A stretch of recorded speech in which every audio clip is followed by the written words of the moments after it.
ሲስሞትን ወታደራዊ ማዕረግን እና የነበረውትን ኃላፊነት ያስተዋውቁኝ። እሺ ስሜ ሌተናል ኮሎኔል ደመላሽ አሰፋ እባላለሁ። የሁለተኛ ክፍለ ጦር ስድስተኛ እዝ ማለት ነው። የራሳችን እዝ ስለሌለ የሁለተኛ ክፍለ ጦር ምክትል አዛዥ ኦፕሬሽናል ስድስተኛ እዝ 602ኛ ኮር ሁለተኛ ክፍለ ጦር ምክትል አዛዥ ኦፕሬሽናል። ክፍለ ጦራችን እንደ አዲስ እየተመሰረተ ያለ ክፍለ ጦር ነው። እንደ ኮርም እዝም የለንም። የነበርንበትና ተሃዱ ነው ሁሉ ነገር አቅርቦትን ያቀርብልን ማለት ነው። እና ሁለተኛ ክፍለ ጦር የተባለበት በዛ ምክንያት ነው። ወደ አማራ ክልል የገባ ነው መጋቢት 9 2018 በ27 ነው ውጊያው የተካሄደ። በ18 ቀናችን ማለት ነው ባጭሩ እዚህ ክልል ውስጥ የሚኖረን ቆይታ 18 ቀን ብቻ። በአሁኑ ሰዓት ምን አይነት ሁኔታ ላይ ነው የሚገኙት? የምግብ የመጠጥና አንዳንድ የደህንነት አያያዝ ሁኔታ ምን ደረጃ ላይ ነው ያለው? እንዴት ነው ከተያዙ እስካሁን ያለው ሁኔታ?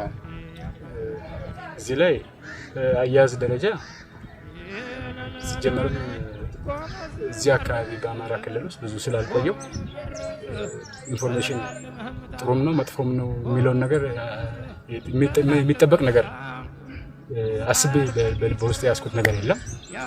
ከመጣን ግን ተማርኬ ወደዚህ ወደ በፋኖች ከገባው ጊዜ ጀምሮ በጣም ጥሩ የሆነ አያያዝ ነው ያለው። በጣም ጥሩ የሆነ አያያዝ ነው ለደህንነቱም ለሌላም ጥበቃው ከአመራሩ ጀምሮ እስከ ታችኛው እስከ አባሉ ድረስ ጥሩ አያያዝና እንክብካቤ ያለው ነው። በምርኮ የተያዙበትን ሁኔታ ስለ ሁኔታው የተወሰነ ሊያስታውሱኝ ይችላሉ? በኋላ ተመልሰው እንዴት ነው የተያዙት? ጥሩ መጋቢት 26 ማታ ነው በ27 ውጊያው እንደሚካሄድ በነጋታው እሁድ ቀን ማለት ነው። ውጊያው የተካሄደው እሁድ ነው። እኛ ቅዳሜ ማታ ሁሉን ነገር ሰምተናል። በራሳችን አመራሮች ነው የተነገረን እና ውጊያው እንደሚካሄድ እናውቃለን። የሚመጣው ኃይል ከኛ ኃይል በላይ ተዋጊው ኃይል በውጊያም ሆነ በሰው ኃይል እኛ ከያዝነው ሰው ኃይል በላይ ነበር እና እሁድ ጠዋት ውጊያው በተባለው ሰዓት ተጀምሯል። እኔ የተማረኩበት ሁኔታ ባጭሩ በውጊያ የበላይነት ነው። በቃ በወቅቱ የፋኖ የውጊያ የበላይነት ነበር። እኔ ባጭሩ ላስቀምጥ የሚችለው ነገር ይሄ ነው። በአደረጃጀቱ በሰው ኃይሉ በውጊያ ብቃቱ በወቅቱ ብልጫ ነበር። በብልጫ ነው እኔ የተማረኩት። አያያዙ ሰብአዊ መብትን ከመጠበቅ አኳያ የምርኮ አያያዝ ደንብን ከማሟላት አኳያ የታዘቡት ነገር ምን አለ? የምርኮ አያያዝን በተመለከተ ያው በተለየ እኔ ከዚህ በፊት ተማርኬ አላውቅም። ለምርኮኛ ምን ይሟላል ምን ይጎለዋል ወይም ደግሞ ይሄ ምን ተሟልቶልኝ ምን ጎደለኝ የሚለውን ነገር ራሱ ዘርዝሬ ማስቀመጥ አልችልም። ምክንያቱም በዚህ ነገር ላይ ያለኝ እውቀት በጣም አነስተኛ እና እንደማንኛውም ሰብአዊ መብት የሚባለው ነገር ኢንተርናሽናል ስለሆነ በዚህ ጉዳይ ላይ ምንም የተጓደለብኝ ነገር የለም። በዚህ ጉዳይ ላይ ይሄ ጎደለኝ ብዬ ላስቀምጥ የሚችለው ነገር የለም። ጦርነቱን ግን እንዴት ነው የሚገልጹት? ምን አይነት ጦርነት ብለው ሊገልጹት ይችላሉ? አሁን እየተደረገ ያለውን ጦርነት በዚህ ክልል ጦርነቱ በነገራችን ላይ ይሄ ጦርነት ከባድ ጦርነት ነው። እርስ በራስ የሚካሄድ ጦርነት ነው። ህዝባዊ ጦርነት ነው። እዚህ ጋር ጦርነቱን የከፋ የሚያደርገው ነገር ምንድነው? ህዝባዊ ጦርነት ነው። ማንም ሰው ቢሆን ህዝብን ተዋግቶ ማሸነፍ አይችልም። እኔ እስከሚገባኝ ድረስ ህዝቡ የተነሳበት ጦርነት ነው። እየተዋጋ ያለው ፋኖ ብቻውን አይደለም፣ መከላከያ ብቻውን። ስለዚህ እዚህ ጋር ያለው ጦርነት ህዝባዊ ጦርነት ነው።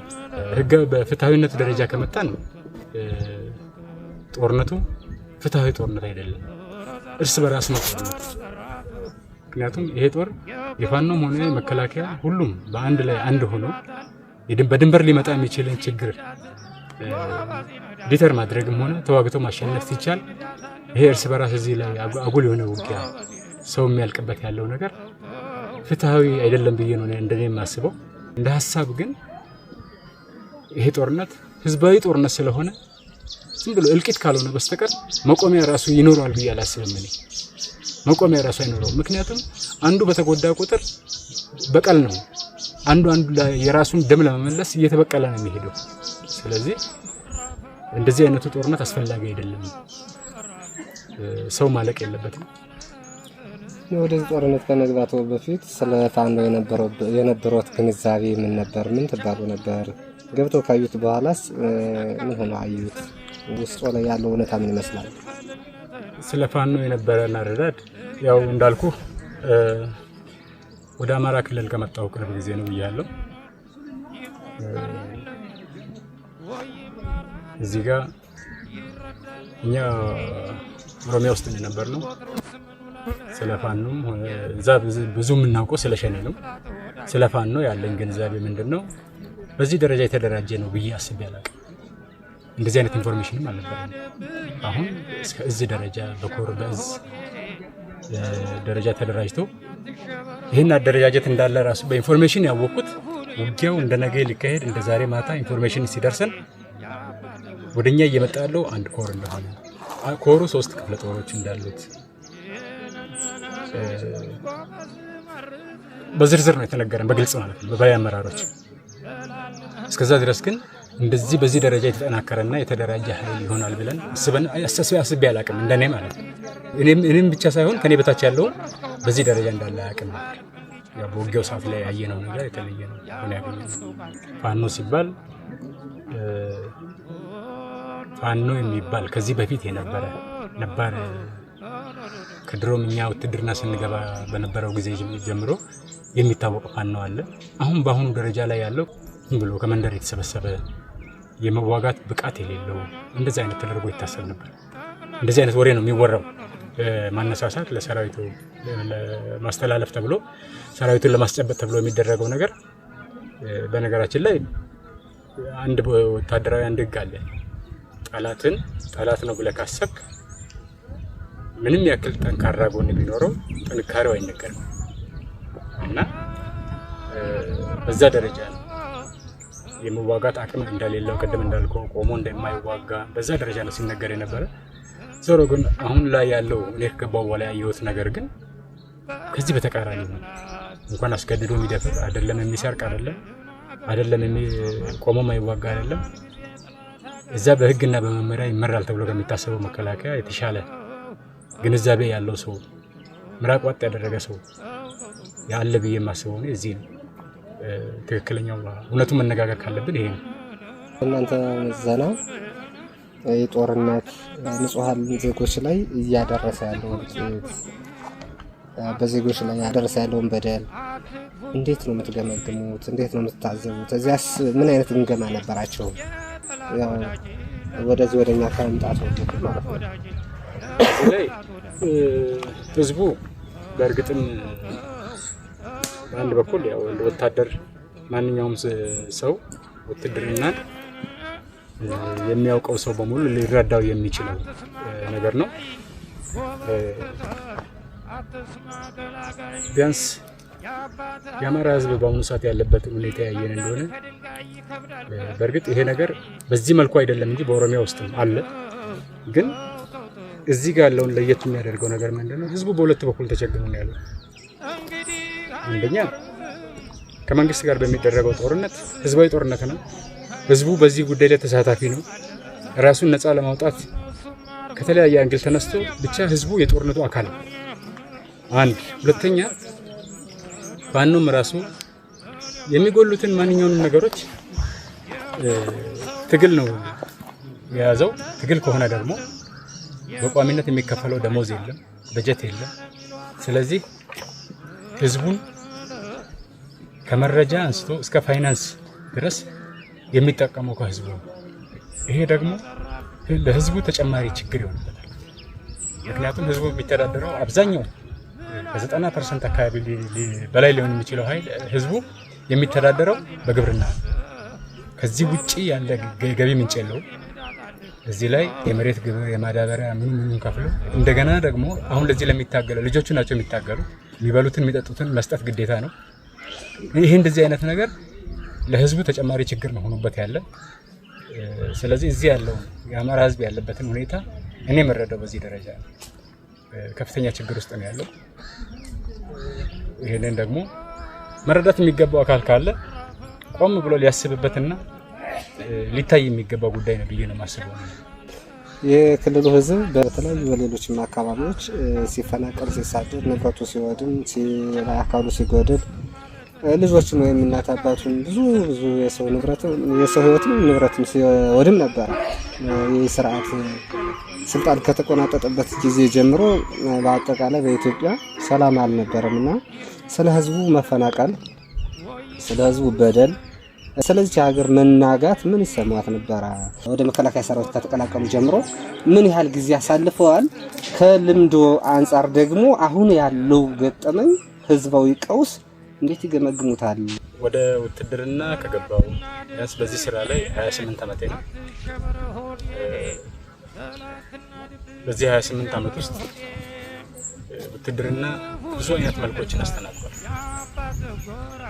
በኢትዮ ኤርትራ የነበረው ሂደት፣ በትግራይ ጦርነት የነበረው ሂደት፣ አሁን በኦሮሚያና በአማራ ክልል አካባቢ እየተደረገ ያለው ሂደት የተለያዩ መልኮች ናቸው ያሉት እና ዞሮ ግን በአሁኑ ሰዓት ከዚህ በፊት ከነበረው ሁሉ አሁን ላይ ያለው ህዝባዊ ቀውስ ብለን ልንጠቅሰው እንችላለን። በጣም አስቸጋሪና ከባድ ሁኔታ ውስጥ ያለ ህዝቡ መፈታት ካለበት እንዲህ አይነት ችግሮች ህዝቡ የሚያነሳው የሚፈልገው ነገር ምንድነው፣ ህዝቡን ያነሳሳው ነገር ምንድነው የሚለውን ነገር መረዳት እንጂ ከዚህ ህዝብ ጋር ጦርነት መግጠም ተገቢ ነው ብዬ አላምንም። ህዝቡ ያለበትን ሁኔታ መረዳት ነው። ስለዚህ ከዚህ በፊት ካሳለፍኳቸው ሁኔታዎች ሁሉ አንፃር እኛ በእርግጥ ወታደር ሆኜ የተቀጠርኩት ለድንበር ጦርነት ነው። አሁን ውትድርና በቃ እንደምናየው በየሰው ማሳ ውስጥ፣ በየመንደር ውስጥ፣ በየቀበሌ ውስጥ ወታደር በአሁኑ ሰዓት ሚኒሻና የሰፈር ፖሊስ ነው። የሚኒሻ ስራ ነው ወታደር የሚሰራው። እኛ ውትድርና ስንገባ ለኢትዮ ኤርትራ ጦርነት ለድንበር ነው የገባው። እንግዲህ ለምሳሌ ላነሳልህ እችላለሁ። ስገባ በምዕራብ ግንባር ነው የገባው። ከዛም በሰሜኑ በምዕራብ ወደ ሽራሮ አካባቢ፣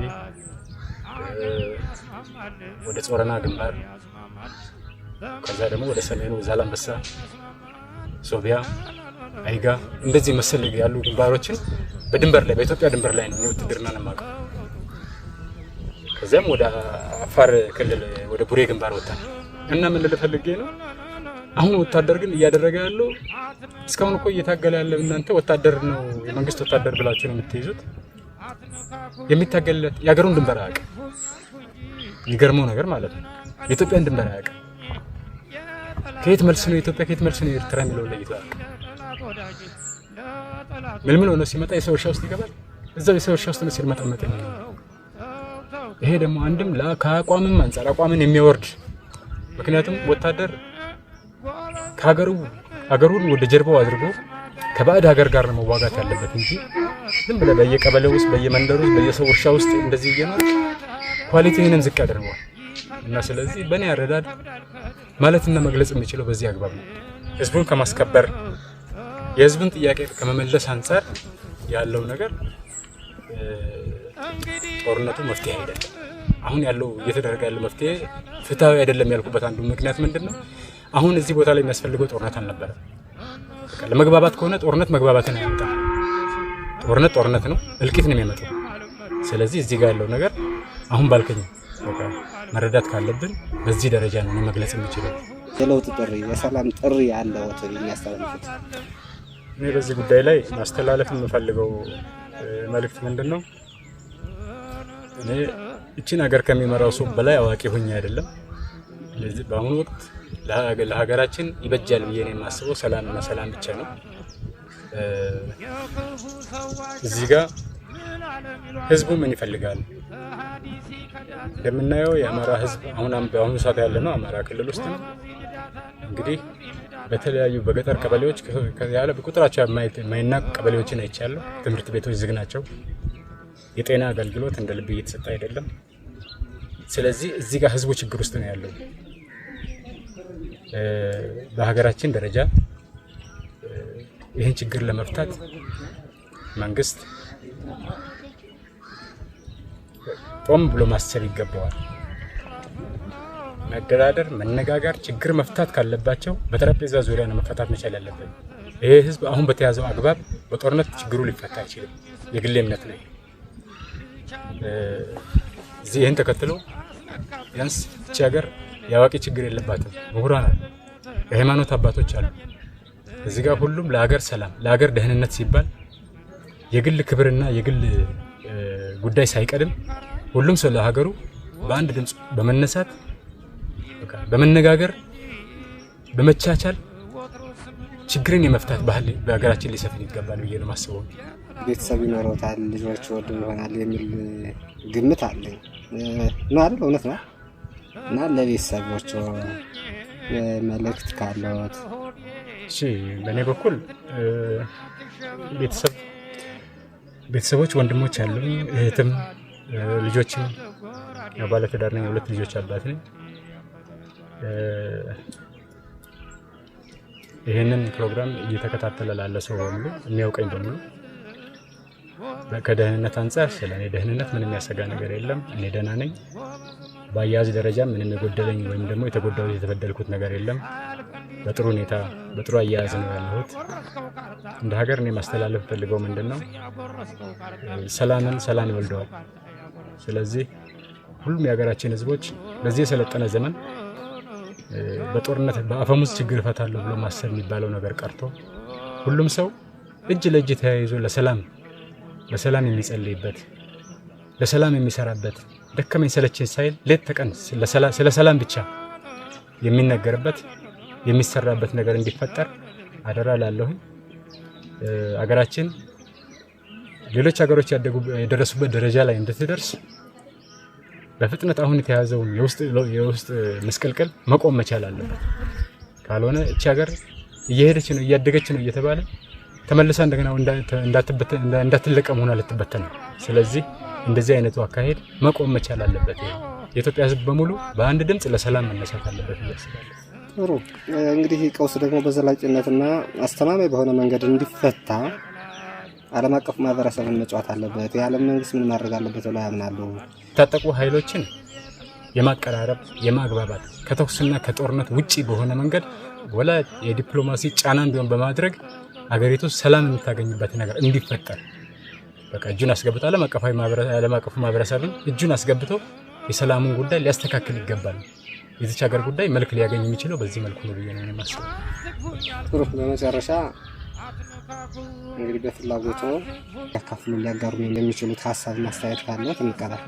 እናንተ እንደ ፋኖ የያዛችሁት የትጥቅ ትግል ነው። ይሄ የትጥቅ ትግል ደግሞ በጊዜ ሂደት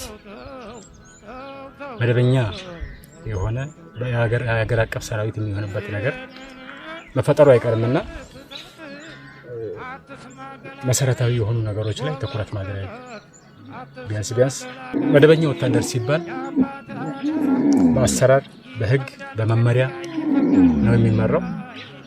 ይሄን ነገር ከወዲሁ ፕራክቲስ እያደረጉ መሄድ ተገቢ ይሆናል ብዬ አስባለሁ። ስለዚህ በዚህ ደረጃ